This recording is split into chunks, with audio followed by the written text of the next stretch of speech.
Meron tayo ditong isang pirasong saging at dragon fruit. Ayan, nabili ko lang yung dragon fruit ng 100.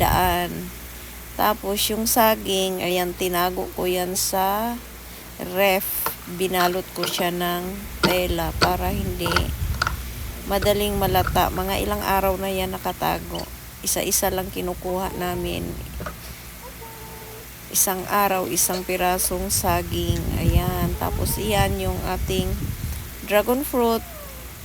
Ayan. 4 na araw yan. Every morning, 1/4 at isang saging. I-blend natin. Ayan. Makatulong siguro ito kasi inuubo yung aking apo. Ayan.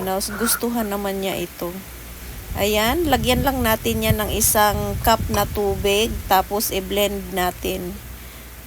Tapos ayan na-blend na siya, hindi lang siya masyadong pino para meron tayong manguya.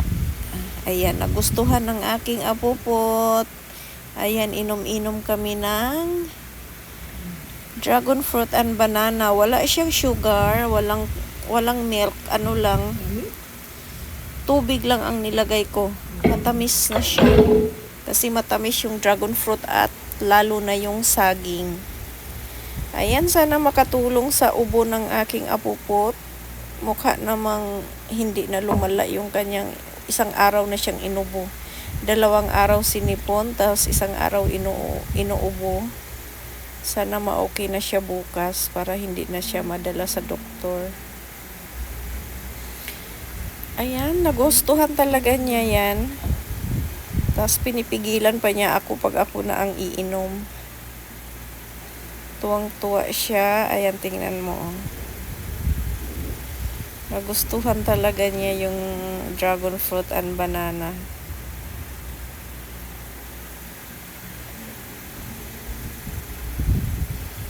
Nakakabusog siya.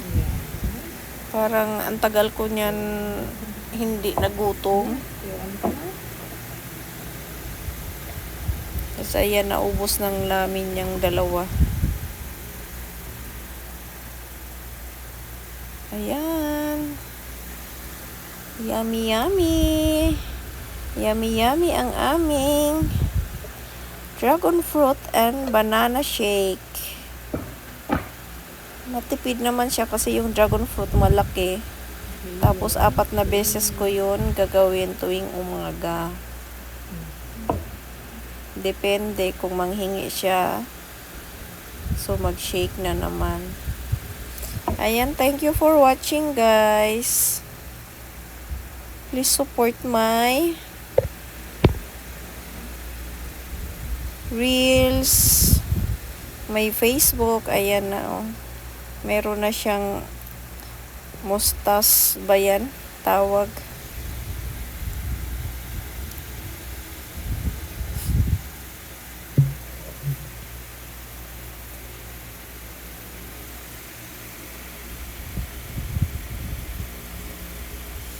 Hindi ko na siya nilalagyan ng music, guys, kasi laging nakaka-copyright. Kaya mabuti na yung mag voice over na lang or yung natural sounds niya para hindi ma-copyright. Ilang videos ko ang in-upload na copyright. Pinabayaan ko na lang. Ayan. Inom-inuman kami ni baby apopot sa aming shake.